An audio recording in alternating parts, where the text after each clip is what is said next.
प्रार्थना करते हैं वचन पढ़ने से पहले।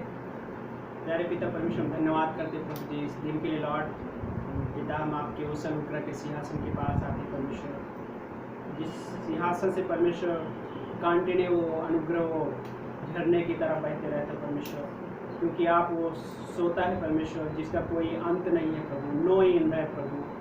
यस लॉर्ड, क्योंकि आप अनंत का परमेश्वर है प्रभु। हम आज आपसे मांग करते हैं, आपके पवित्र आत्मा द्वारा हमसे बातें कीजिए, इस सभा को प्रभु ब्लेस कीजिए। जो वचन पढ़ेंगे परमेश्वर, इन वचनों को प्रभु ब्लेस कीजिए प्रभु। धन्यवाद करते हैं प्रभु यीशु मसीह के नाम से प्रार्थना को मांगते हैं, आमीन। सबको जय मसीह, और जो वीडियो में देख रहे हैं उनको भी जय मसीह। हम यूहन्ना का अध्याय 5 से हम कुछ पंक्तियाँ पढ़ते हैं। यूहन्ना का अध्याय 5 और वचन नंबर 46 से 46 से 54 तक, 46 वर्स नंबर 46 to 54 तक तो हम वचन पढ़ते हैं। इसमें से इस तरह से लिखा है कि तब वो फिर गलील के काना में आया, जहाँ उसने जल को दाखरस बना दिया था। वहाँ एक कर्मचारी था जिसका पुत्र कफरनहूम में बीमार था। जब उसने सुना कि यीशु यहूदिया से गलील में आया हुआ है, तो वो उसके पास गया और उससे निवेदन करने लगा कि चलकर मेरे पुत्र को चंगा कर दे, क्योंकि वह मरने पर था। यीशु ने इस पर उससे कहा, जब तक तुम चिन्ह और चमत्कार न देखोगे तब तक विश्वास नहीं करोगे। राजकर्मचारी ने उससे कहा, महोदय, मेरे बालक को मरने से पहले चल। यीशु ने उससे कहा, जा, तेरा पुत्र जीवित है। उस मनुष्य ने यीशु के वचन पर विश्वास किया और चला गया। जब वो मार्ग में ही था तो उसके दास उसे मिले और कहने लगे, तेरा पुत्र जीवित है। उसने उनसे पूछा, वो किस समय से अच्छा होने लगा था? उन्होंने कहा, कल के दिन 1 बजे उसका ज्वर उतर गया। तब पिता समझ गया कि यह ठीक उसी समय हुआ जब यीशु ने कहा था, तेरा पुत्र जीवित है, और स्वयं उसने तथा उसके पूरे परिवार ने विश्वास किया। यह दूसरा चिन्ह था जो यीशु ने यहूदिया से आकर गलील में दिखाया, है ना। ये पैसेज है ना, हम सब इसके पहले भी पढ़े रहेंगे, लेकिन अद्भुत हिस्सा है। लास्ट में इस पंक्ति 54 में क्या बोलता है कि यीशु मसीह का ये दूसरा चमत्कार था, दूसरा मिरेकल था जो यीशु मसीह के सेवकाई में, मिनिस्ट्री में जो किया यीशु मसीह ने। पहला जो मिरेकल था, पहला चमत्कार क्या था कि एक शादी में दाखरस कम पड़ गया था। अभी हम थोड़े समय पहले प्रभु भोज में दाखरस हम ले रहे थे। दाखरस क्या होता था? Grape juice. आज के समय में अगर क्या होता है कि कोई अगर गेस्ट आते हैं, परिवार में गेस्ट आता है, तो उनको क्या बोलते हैं, सेवा करने के लिए, है ना, हम उनके स्वागत के लिए उन्हें क्या बोल सकते हैं, कोल्ड ड्रिंक देते हैं, है ना, उनका ऑनर के लिए बोल सकते हैं, या मेहमानवाजी हिंदी में बोल सकते हैं, है ना। उनको ट्रीट करने के लिए कोल्ड ड्रिंक है और भी चीज़ें देते हैं, खाना भी ऐसा रहती है ना। लेकिन उस समय में शादी में एक चीज़ था वहाँ पे कि ग्रेप जूस, अंगूर का जो रस होता था वह ज़्यादा फेमस था। उस शहर में, सिटी में ज़्यादा वही चीज़ें होती थी। तो शादी में लोग ग्रेप जूस बांटते थे हर किसी को, मतलब शादियों में एक चलन था वहाँ पे। लेकिन यीशु मसीह वहाँ पे चमत्कार किया, पानी को दाखरस में बदल दिया, है ना। लेकिन आज ये जो एक चमत्कार है, दूसरा चमत्कार, मतलब उस क्रम के अनुसार जो है दूसरा चमत्कार है यहाँ पे। और इस कहानी में एक व्यक्ति है जो राज कर्मचारी, मतलब बहुत अच्छे पोस्ट पे है, उसके पास में भी नाम है, उसके पास धन भी है। लेकिन उसका स्टोरी क्या है कि उसने सुना कि ये, है ना, यहूदिया के गलील के आसपास का चित्र है, और काना जो शहर था वहीं पे आसपास में था, और यीशु मसीह वहाँ पे आए हुए थे। तो ये राज कर्मचारी वहाँ पे आया और यीशु मसीह के पास आया और विनती करने लगा, रिक्वेस्ट करने लगा क्या करने लगा कि प्रभु मेरा बेटा मरने पे है ना। सिकनेस होता है, एक बीमारी होती है ना। कई बार वो सिकनेस उस स्टेज तक लेके जाती है ना, डेथ के स्टेज तक लेके जाती है। लेकिन सारी जो सिकनेस है, एक हिसाब देखा जाए तो गॉड की ओर से कोई सिकनेस नहीं है बाइबल में। बीमारी का जो मुख्य सोर्स गॉड नहीं है, मुख्य सोर्स शैतान है और हमारे पाप है ना। जब गॉड ने आदम और हवा को अदन की वाटिका में रखा तो वहां पे कोई सिकनेस नहीं थी। हाँ, कोई एक दूसरे को धोखा नहीं देता था, है ना। कोई किसी के साथ मिसबिहेव नहीं करते थे, है ना। कोई मर्डर नहीं था, कोई हॉस्पिटल नहीं था अदन के वाटिका में जब आदम और हवा को गॉड ने बनाकर रखा उस बगीचे में, है ना। लेकिन जैसे ही उन्होंने परमेश्वर के कहे हुए बातों को पालन नहीं किया, कहे हुए उन आज्ञाओं को पालन नहीं किया और उन्होंने फल खाया और पाप आया इस दुनिया में और वहां से बीमारी और मृत्यु वहां से आई। लेकिन उसका मुख्य सोर्स कौन था? शैतान।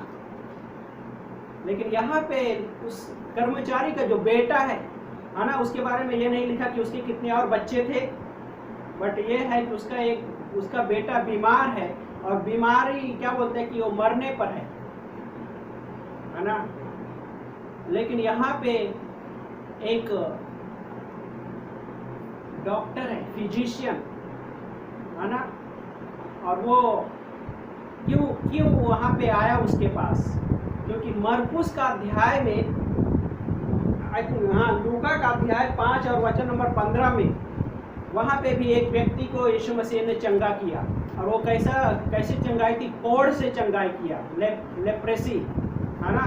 और दुनिया के इतिहास में आज तक कभी भी कोई कोढ़ी को चंगाई नहीं मिली शारीरिक रूप से। पुराने नियम में एक्चुअली परमेश्वर ने चंगाई दिया, लेकिन नए नियम में देखा जाए तो जो लिस्टेड है बाइबल में, इस तरह से किसी को चंगाई नहीं मिली है।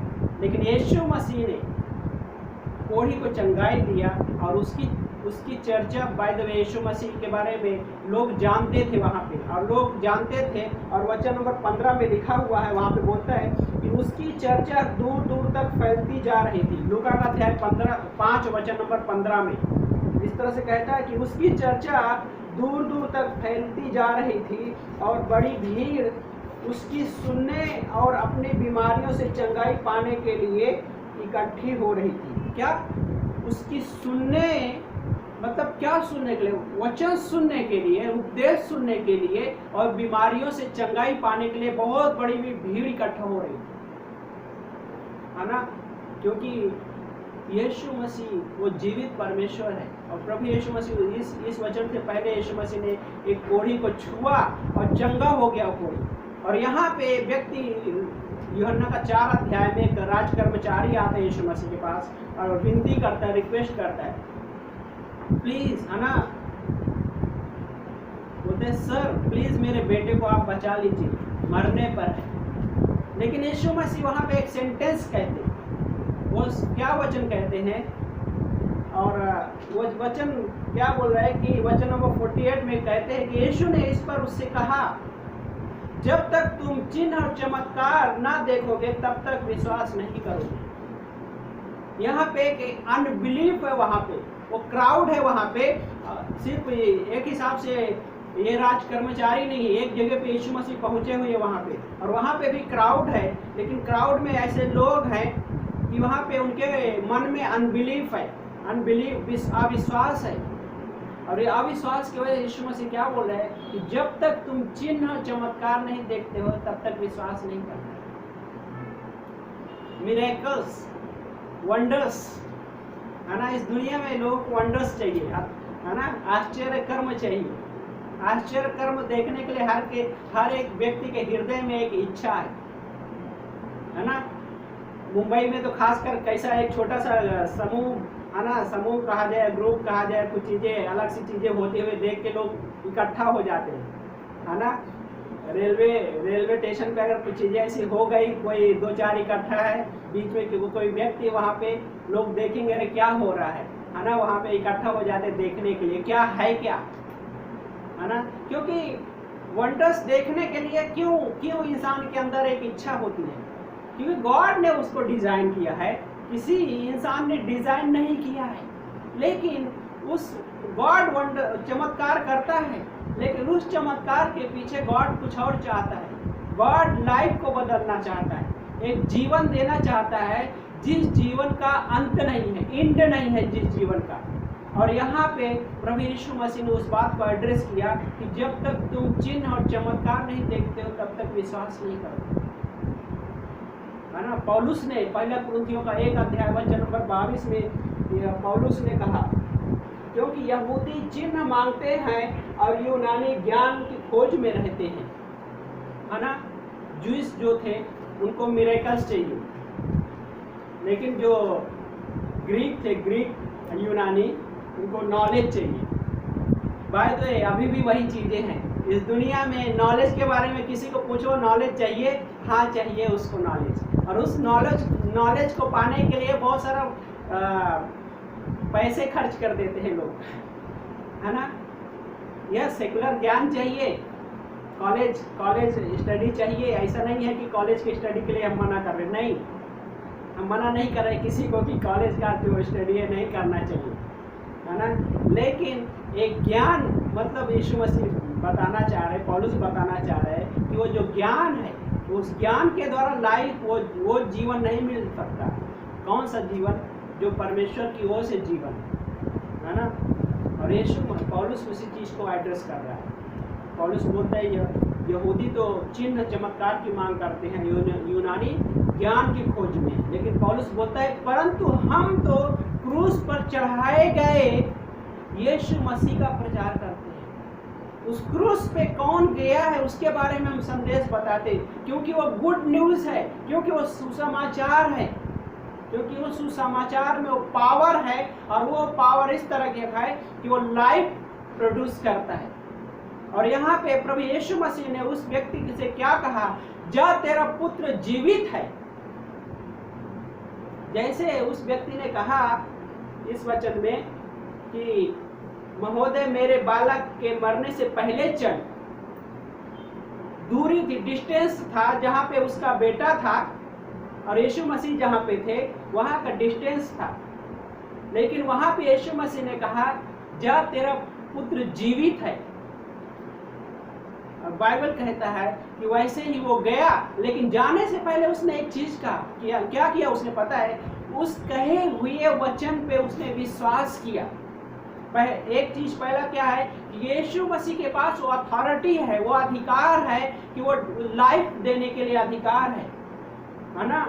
अय्यूब के लाइफ में अय्यूब परमेश्वर के पास आया, लेकिन परमेश्वर के पास नहीं, शैतान अय्यूब के लाइफ के बारे में बात कर रहा था और शैतान परमेश्वर के पास आया। अय्यूब के बुक में सारा चीजें बताया कि तूने सब कुछ उसको दिया, इसके लिए तेरा वो भय मानता है।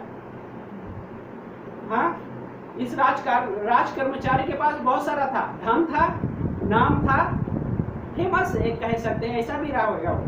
लेकिन अय्यूब के लाइफ में जब वो चीजें गॉड ने शैतान को परमिशन दिया तो गॉड ने क्या बोला, ओके तुम कहता कि तेरे अय्यूब को सब कुछ दिया, इसलिए मेरा भय मानता है, मुझे ऑनर करता है, मेरी आराधना करता है। नहीं, गॉड ने कहा कि ओके जा, जो करना चाहते कर सकता है तू, लेकिन उसके प्राण को तू नहीं छू सकता,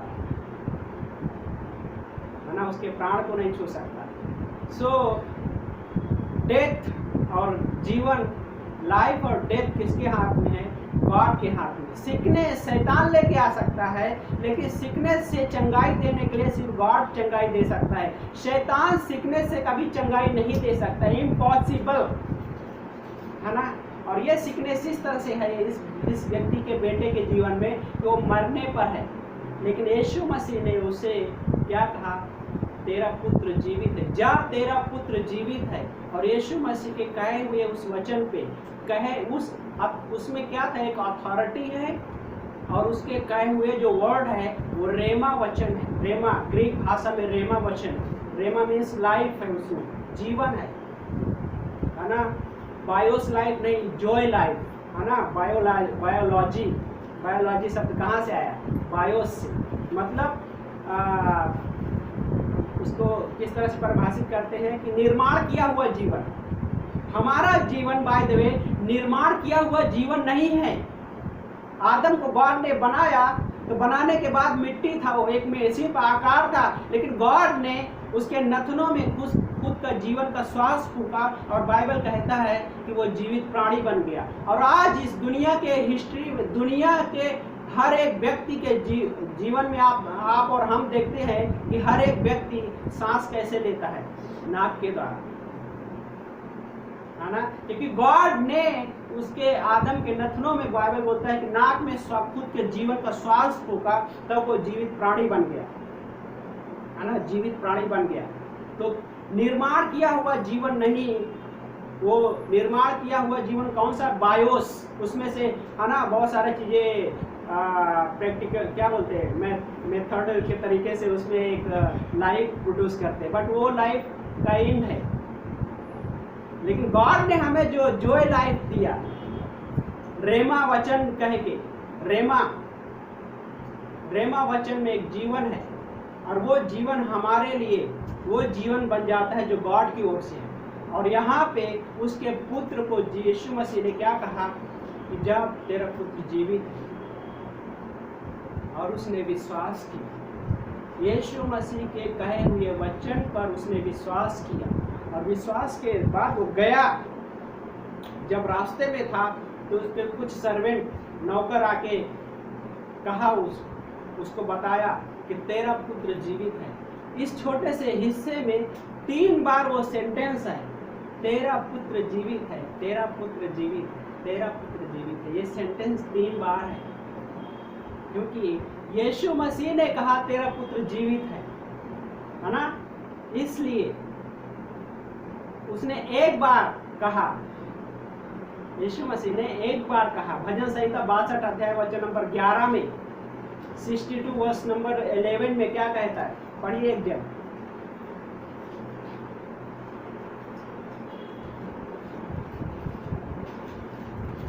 परमेश्वर ने एक बार कहा है और 2 बार मैंने यह सुना है कि सामर्थ परमेश्वर का है ना। परमेश्वर ने एक बार कहा है और मैंने 2 बार सुना है, और 2 बार सुना है, और उसके बाद कहता है वचन कि सामर्थ परमेश्वर ही का है ना। एक बार प्रभु यीशु मसीह ने कहा, लेकिन उसका 3 बार वहां पे आगे हिस्सा है, हाँ, 3 बार तेरा पुत्र जीवित है ना। वो ये भी कह सकता है, मैं परमेश्वर ने, यीशु मसीह ने एक बार कहा, लेकिन मैंने 3 बार सुना मेरा पुत्र जीवित है ना, मेरा पुत्र जीवित है। क्यों? क्योंकि परमेश्वर जो मुख्य जो सामर्थ है, लाइफ है, किसके पास है? उस परमेश्वर के पास है। जिस परमेश्वर ने हम मनुष्यों को बनाया है, जिस परमेश्वर ने हम मनुष्यों के अंदर अपना खुद का जीवन प्रदान किया है, अपना खुद का श्वास के द्वारा। और आज भी यहाँ इस पैसेज में भी यीशु मसीह ने फिर से उसे एक जीवन प्रदान किया, जीवन दिया। और वो जीवन कैसा है कि अनंत जीवन का हिस्सा है। और यही है कि जब हमारे पास प्रभु यीशु मसीह का वचन आता है, यीशु मसीह बोलते हैं, क्या आप विश्वास करना चाहते हो? क्या आप विश्वास करते हो कि मैं तुम्हारे पाप क्षमा कर सकता हूँ? और जब कोई विश्वास करता है, हाँ मैं विश्वास करता हूँ कि मैं पापी हूँ, आप मेरे पापों से क्षमा देते हैं। यीशु मसीह बोलते हैं तेरे पाप क्षमा हो। एक पाप नहीं, तेरे सारे पापों क्षमा हो, मतलब सारे पापों को जिक्र करता है यीशु मसीह, और उन सारे पापों से क्षमा देता है और जीवन, अनंत जीवन देता है। यहाँ पे प्रभु यीशु मसीह का अथॉरिटी है, और उसके पास जो वचन है, वचन में भी अथॉरिटी, बाइबल अधिकार है। जहाँ कहीं भी इस हम देखते हैं कि इस बाइबल में बहुत कई बार ये हिस्सा दिखाई देता है कि यीशु मसीह ने वचन कहा, और वचन कहने के बाद उसमें एक अथॉरिटी थी, अधिकार थे, और वो अधिकार के द्वारा यीशु मसीह ने उनसे बातें किया। क्योंकि वो अधिकार इस पृथ्वी का अधिकार नहीं था, वो अधिकार हेवनली था, स्वर्गीय था, और यीशु मसीह उसके पुत्र के लाइफ में जीवन दिया, है ना। और उस कहानी में हम देखते हैं कि 3 बार ये क्या बोलता है कि जब वो रास्ते में ही था तो उसके दास उसे मिले और कहने लगे तेरा पुत्र जीवित है। उसने उनसे पूछा वो किस समय से, है ना, किस समय से अच्छा होने लगा। एक डिस्टेंस है, एक दूरी है। यहाँ पे यीशु मसीह ने कहा, लेकिन यहाँ पे उसका पुत्र चंगा हो गया, लेकिन वो पूछ रहा है किस समय से चंगा हो रहा था, और उन्होंने समय बताया, एग्जैक्ट समय, जिस समय पे प्रभु यीशु मसीह ने वो शब्द कहे तेरा पुत्र जीवित हुआ, और इतने दूरी पे भी उसका पुत्र जीवित है, तेरा पुत्र जीवित। बाय द वे एक हिसाब से ऐसा लगता है उसका पुत्र डेथ हो गई थी, समझ रहे ना, उसके पुत्र की डेथ हो गई थी। क्यों? उसके बारे में वो सर्वेंट लोग बता रहे हैं बाइबल में, है ना, तेरा पुत्र जीवित है, ऐसा भी है। लेकिन फिर आगे जब जाते हैं तो उसी अध्याय में फिर से वहां पे लिखा हुआ है ना। हाँ, आगे क्या बोलता है कि किस समय से अच्छा होने लगा था। उन्होंने कहा कल के दिन के 12 बजे, मतलब आज ही है लेकिन कल, है ना, चल के वो जो राज कर्मचारी था चलते हुए या कैसे ट्रेवलिंग करके गया यीशु मसीह के पास, और वो दूरी थी, है ना, और बोलते कल के 12 बजे एग्जैक्ट समय पे जब प्रभु यीशु मसीह ने कहा, उसी एग्जैक्ट समय पे उसका बेटा चंगा हो गया। और फिर आगे वहाँ पे लिखा हुआ है उसका ज्वर उतर गया, तब पिता समझ गया कि यह ठीक उसी समय हुआ जब यीशु ने कहा था तेरा पुत्र जीवित है ना। पहली बार उसने जब यीशु मसीह ने कहा तेरा पुत्र जीवित है, वो विश्वास करके आगे गया, और वही शब्द फिर से उसको सुनने को मिला, मेरा पुत्र जीवित है। और फिर से परमेश्वर ने उसके हृदय में उसको कन्विक्शन दिया कि मेरा पुत्र जीवित है ना। सिर्फ कन्विक्शन ही नहीं, वो सच्चाई दिया बाय द वे, क्योंकि वो सच्चाई है। यीशु मसीह वो रियल सच्चाई हमारे जीवन के लिए। इस दुनिया में बहुत सारी चीज़ें हैं, लेकिन इस दुनिया की वो सारी चीज़ें मेरे जीवन के लिए सच्चाई नहीं बन सकती कि मुझे वो जीवन दे, इटर्नल लाइफ दे, और मुझे पापों से क्षमा दे। इस दुनिया में बहुत सारी चीज़ें हैं जो मुझे दावे के साथ नहीं कह सकता कि तुम्हारे पाप क्षमा हो गए। कोई दावे के साथ नहीं कह सकता कि तुम्हें अनंत जीवन मिल गया है। जब हम परिस्थितियों में होते, और इस राज कर्मचारी के लाइफ में एक ऐसा हिस्सा आया कि इसलिए मदद चाहिए थी, हेल्प चाहिए थी, और ये बेबस था, बाय द वे, लाचार बेबस बोलते हैं ना, उसका कंडीशन ऐसा था। लेकिन किसी के पास इसके लाइफ में मदद नहीं आई, परिस्थिति बहुत खराब, खुद का बेटा की कंडीशन ऐसा परिस्थिति आ गई कि लाइफ और डेथ का ये हिस्सा है, लेकिन किसी के पास उसका हल नहीं था। और ये सच्चाई है कि बाइबल उसके बारे में ये गारंटी देता है, यदि कोई भी विश्वास करता है डेथ के, अगर यदि डेथ के कॉर्नर पे है तो यीशु मसीह लाइफ देने को रेडी है। स्पिरिचुअल डेथ, है ना, जो हम बात कर रहे हैं, एक शारीरिक डेथ है बाय द वे। हर एक व्यक्ति को शारीरिक डेथ का मतलब है कि शरीर से प्राण का अलग हो जाना, सेपरेशन। लेकिन एक आत्मिक मृत्यु है, यदि आत्मिक मृत्यु हो गई तो नरक में हमेशा के लिए सेपरेट रहेगा। वो वहाँ पे क्या बोलते हैं, परमेश्वर की उपस्थिति नहीं रहेगी, और वो परमेश्वर की उपस्थिति से हमेशा के लिए दूर किया जाएगा, और ये सेपरेशन है। लेकिन जब कोई भी व्यक्ति यीशु मसीह पे विश्वास करता है, उसके लाइफ में वो सेपरेशन कभी नहीं होगा, वो परमेश्वर से दूर कभी नहीं हो सकता है। लाइक क्या बोलते हैं कि परमेश्वर उसे दूर नहीं करेगा, स्वर्ग में अपने पास रखेगा। वो सेपरेशन नहीं होगा जो स्पिरिचुअल है। गॉड उस लाइफ की गारंटी लेता है, और यीशु मसीह आज भी मिरेकल करते हैं, चमत्कार करते हैं, क्योंकि चमत्कार हमको लीड करना चाहिए कि मुझे इटर्नल लाइफ के लिए, है ना। दानियल का रियल जो मिलना चाहिए था उसको, वो लाइफ, वो हेल्प, मदर, यीशु मसीह ने उसको हेल्प किया। सिर्फ हेल्प ही नहीं किया, उसको जीवन जीने के लिए एक साहस दिया। है ना, साहस, सिर्फ साहस ही नहीं बल्कि उसके लिए एक मार्ग दिया, है ना, और जो लाइफ उसको जीना था। और उस दानियल के अध्याय 4 में नबूकदनेस्सर एक अपना स्टोरी बताता है, नबूकदनेस्सर, कि दानियल के परमेश्वर ने जो मेरे लाइफ में मतलब ये चमत्कार किया है, चिन्ह और चमत्कार किया है, ये सिर्फ वही परमेश्वर ही कर सकता है ना, सिर्फ वही परमेश्वर ही कर सकता है। दानियल का अध्याय पढ़ते ही 4 अध्याय में।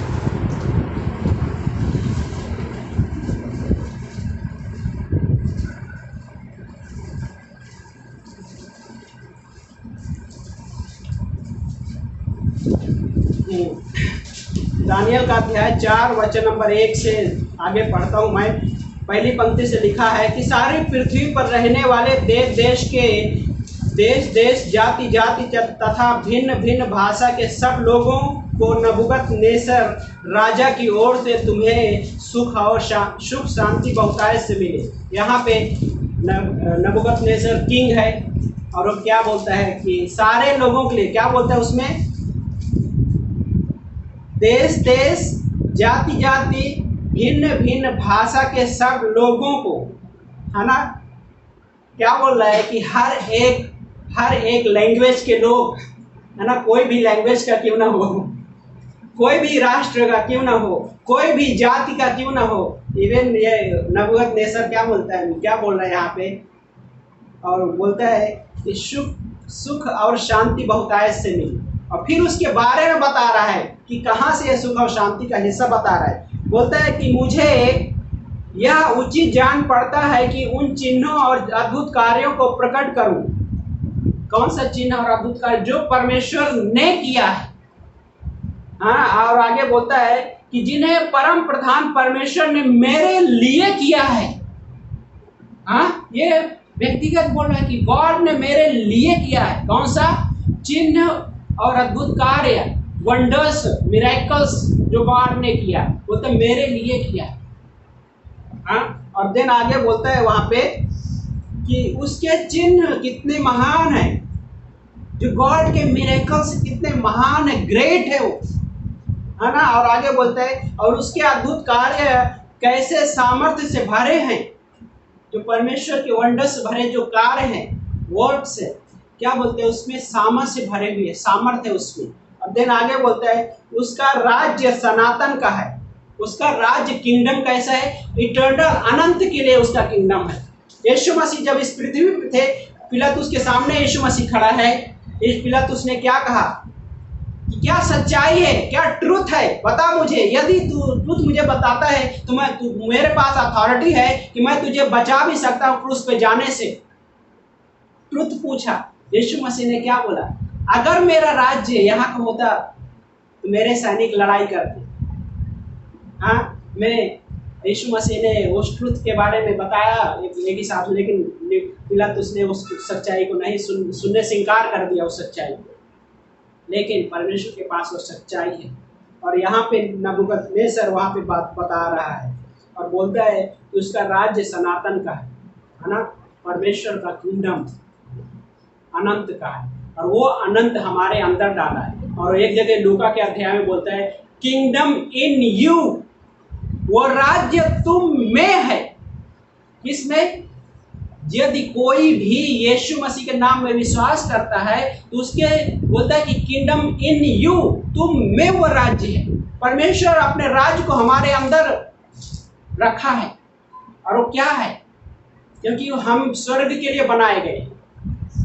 गॉड हमको खरीद लिया अपने लहू के द्वारा और हमको स्वर्गीय घोषित कर दिया है ना, कि हम स्वर्ग के हैं, हम हेवनली है, हमें हेवन। हाँ, और हमारे पास एक आज भी हमारे पास उस परमेश्वर ने अधिकार दिया, वही अधिकार जो अधिकार उसके पास था, वही अधिकार हमें भी दिया है। इस कॉन्फ्रेंस के दौरान पास्टर चालर आई थिंक कह रहे थे, क्या कह रहे थे कि वो महिमा जो यीशु मसीह की थी वो महिमा हमें भी दिया। परमेश्वर ने उसके पुत्र के द्वारा वो ग्लोरी हमें भी दिया, महिमा दिया, हमें दिया। और हमें वही क्या बोलते हैं, किंगडम इन यू, हम में वो स्वर्ग का राज्य है। स्वर्ग का बहुत सारी चीज़ें गॉड ने हमारे अंदर रखा है। और आज भी क्योंकि हम हेवनली है, हम स्वर्ग जाने वाले हैं, एक दिन रैप्चर है। हाँ, रैप्चर की हम बाट जो रहे, वेट कर रहे हैं रैप्चर का, और मैं भी, रैप्चर कभी भी हो सकता है ना। और उस समय कोई बीमारी नहीं होगी, कोई सिकनेस नहीं होगा, नो डेथ रैप्चर के बाद, और उस स्वर्ग में हम रहेंगे। और यहाँ पे क्योंकि यीशु मसीह के पास अथॉरिटी है, और उस अथॉरिटी और उस राज्य के बारे में, उस चमत्कार के बारे में एक अविश्वासी राजा बता रहा है। बाय द वे कि नबूकदनेस्सर अविश्वासी है। यदि कोई सुन इस वीडियो को सुन रहे हैं तो मैं क्लियर करता हूँ कि नबूकदनेस्सर किंग ही इज नॉट, मतलब वो विश्वासी नहीं है, बिलीवर नहीं है। आगे हम देखते हैं जो क्या बोलते हैं, दानियल का परमेश्वर, क्योंकि उसने वो नहीं कह सका कि मेरा परमेश्वर, दानियल का परमेश्वर उसने कहा, लेकिन वो स्वयं है ना व्यक्तिगत रूप से पर्सनल वो चीज़ को स्वीकार नहीं कर सका। इसीलिए उद्धार व्यक्तिगत रूप से हर किसी के पास आता है। और यीशु मसीह कहता है कि यदि कोई भी मेरे नाम में विश्वास करे पर्सनल रूप से, यीशु मसीह उसे क्षमा देता है। वो जीवन, जो जीवन यहाँ पे यीशु मसीह ने इस कर्मचारी के बेटे के लाइफ में यीशु मसीह ने किया, क्योंकि गॉड अनंत का परमेश्वर है। और लास्ट में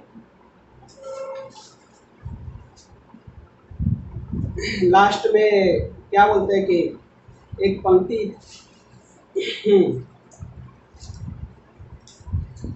लास्ट में है ना, यहाँ पे क्या बोलते हैं, इस पंक्ति वचन नंबर 53 में वहाँ पे बोलता है कि तब पिता समझ गया कि वो ठीक उसी समय हुआ जब यीशु ने कहा था तेरा पुत्र जीवित है, और स्वयं उसने तथा उसके पूरे परिवार ने विश्वास किया। राज कर्मचारी ने और उसके पूरे फैमिली का हर एक मेंबर विश्वास किया इस बात के लिए कि यीशु मसीह saviour is the saviour. Saviour वो उद्धार देने वाला परमेश्वर है, पापों से क्षमा देने वाला परमेश्वर है, माना उद्धार करता है, और वो जीवन देने वाला परमेश्वर है। कौन सा जीवन? अनंत का जीवन, है ना। और उस सच्चाई को उसके पूरे परिवार ने क्या किया? स्वीकार किया।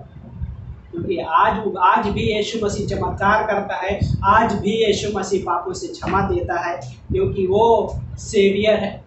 सेवियर बनकर इस दुनिया में आया, मसाया, है ना, इब्रानी भाषा में मसाया, हिब्रू में, और वो मसीहा है। मसीहा मतलब बचाने वाला। और आज भी यीशु मसीह ऐसे बहुत सारे चमत्कार करता है, लेकिन जब एक व्यक्ति यीशु मसीह में विश्वास करता है, सेम अथॉरिटी, जो अथॉरिटी यीशु मसीह के पास है, सेम अथॉरिटी उस व्यक्ति को भी यीशु मसीह देता है कि वही अधिकार जो उसके पास है, वही अधिकार हमें भी देता है, सिर्फ एक विश्वास के द्वारा। क्योंकि उसने, यीशु मसीह ने जो क्रूस पे काम किया है, वो काम, फिनिश वर्क जो किया यीशु मसीह ने, सारे इंसान जाति का पाप, हर एक ह्यूमन रेस का जो सिन अपने ऊपर उसने क्रूस पे लिया, और वो 6 घंटे तक उस क्रूस पे लटका हुआ था।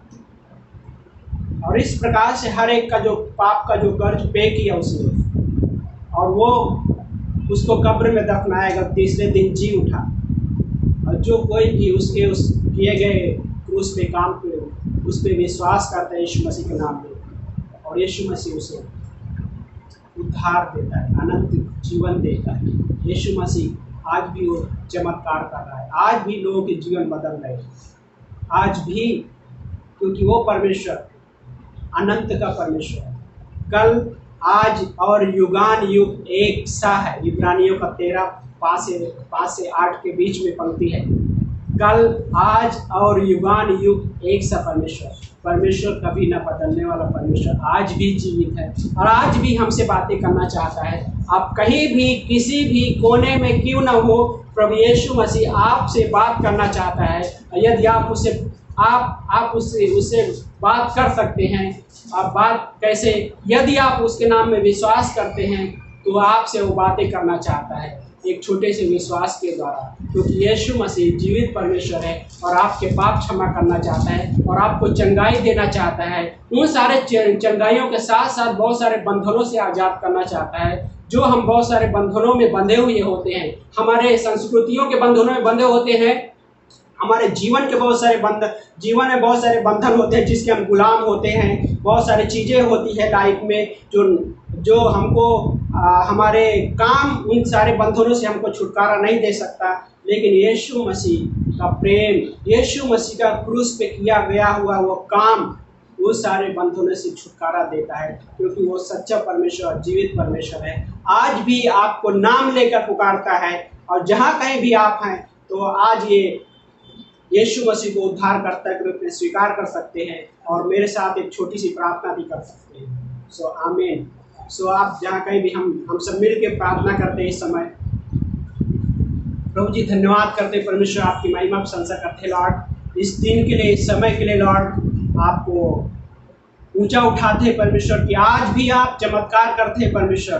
हमारी प्रार्थना है परमेश्वर कि इस दुनिया में बहुत सारे लोग हैं प्रभु जो इस व्यक्ति के जैसे प्रभु होपलेस है परमेश्वर, उनके पास कोई होप नहीं है, उनके पास कोई भी उस तरीके से सहायता नहीं देने के लिए कोई भी नहीं तैयार होता है। लेकिन यीशु मसीह आज भी आप हेल्प करते हैं परमेश्वर, स्वर्ग से प्रार्थनाओं को सुनता है परमेश्वर, क्योंकि आप जीवित परमेश्वर है प्रभु। ऐसे बहुत सारे लोग हैं प्रभु यीशु मसीह जो जॉब से परेशान है परमेश्वर, जॉब नहीं है प्रभु, उनके परिवार में प्रभु फिनेंशियली बहुत तकलीफ से जा रहे हैं। लेकिन यीशु मसीह मेरी प्रार्थना है प्रभु कि आपका वचन उनके पास पहुंचने पाए प्रभु यीशु मसीह, उन चीज़ों से आप छुटकारा दीजिए परमेश्वर जिन चीज़ों से वो स्ट्रगल कर रहे हैं परमेश्वर। हो सकता है शादियों के संबंध में स्ट्रगल कर रहे हो प्रभु, हो सकता है प्रभु कि फिनेंशियल रूप से स्ट्रगल कर रहे हो परमेश्वर। हम आज प्रार्थना कर रहे हैं प्रभु यीशु मसीह, उनके जीवन में प्रभु आप अद्भुत काम कीजिए परमेश्वर। हमारी प्रार्थना है प्रभु यीशु मसीह। ऐसे हो सकता है इसी तरह सेम कंडीशन में किसी का बेटा हो सकता है, किसी की बेटी हो सकती है, किसी की वाइफ हो सकती है, किसी का हस्बैंड हो सकता है, या किसी का माँ या पिता हो सकता है कि मौत के कगार पे हो सकते हैं, डेथ के कॉर्नर पे हो सकते हैं। लेकिन यीशु मसीह हम आज इस वक्त प्रार्थना करते हैं परमेश्वर, इस वीडियो में जो कोई भी देख रहा है ये छोटी सी प्रार्थना आप यीशु मसीह के साथ कर सकते हैं। यीशु मसीह मैं आपके नाम में विश्वास करता हूँ, यीशु मसीह मैं आपके नाम में विश्वास करती हूँ। जहाँ कहीं भी है विश्वास कीजिए और ये छोटी सी प्रार्थना कीजिए। हो सकता है आप अपने माँ के लिए प्रार्थना कर सकते, स्वयं के लिए प्रार्थना कर सकते, आप अपने पिताजी के लिए, अपने भाई के लिए, अपने बेटा या बेटी के लिए प्रार्थना कर सकते हैं। लेकिन उससे पहले आप स्वयं प्रार्थना अपने लिए कर सकते हैं। यीशु मसीह मैं आपके नाम में विश्वास करता हूँ या विश्वास करती हूँ, और इसके बाद आपका लाइफ यीशु मसीह के हाथ में है। और आप यदि आपने छोटी सी प्रार्थना की है कि प्रभु यीशु मैं आपके नाम में विश्वास करता हूँ, ये छोटी सी प्रार्थना कर सकते हैं। प्रभु यीशु मैं आपके नाम में अपने पापों से क्षमा मांगता हूँ, प्रभु यीशु मैं आपको अपना उद्धारकर्ता के रूप में स्वीकारता हूँ। यदि आपने पहली बार प्रार्थना की है तो बाइबल ये वचन देता है कि आपके सारे पाप क्षमा हो गए हैं। और आप जहाँ कहीं भी हैं आप अपने रिलेटिव, अपने करीबी फैमिली के किसी भी पर्सन के लिए प्रार्थना कर सकते हैं। और यदि आप सुन रहे हैं इस वीडियो में भी तो आप उस कमेंट बॉक्स में डाल सकते हैं, हम आपके लिए प्रार्थना करेंगे। प्रभु यीशु धन्यवाद करते हैं परमेश्वर। प्रभु जी इस पेंडेमिक सिचुएशन में परमेश्वर लोगों की मदद करो परमेश्वर, आपके प्रेम के द्वारा, आपके वचन के द्वारा परमेश्वर। धन्यवाद करते प्रभु यीशु मसीह। ऐसा हो सकता है परमेश्वर किसी का बेटा शायद इस सेम कंडीशन में होगा, किसी का पिता या माँ सेम कंडीशन में होगा, या किसी की बेटी सेम कंडीशन में होगा। प्रभु आप चंगाई दीजिए प्रभु, हमारी प्रार्थना है प्रभु। यस लॉर्ड, धन्यवाद करते हैं परमेश्वर, धन्यवाद करते हैं, धन्यवाद करते हैं। यीशु मसीह के नाम से प्रार्थना मांगते हैं, आमीन।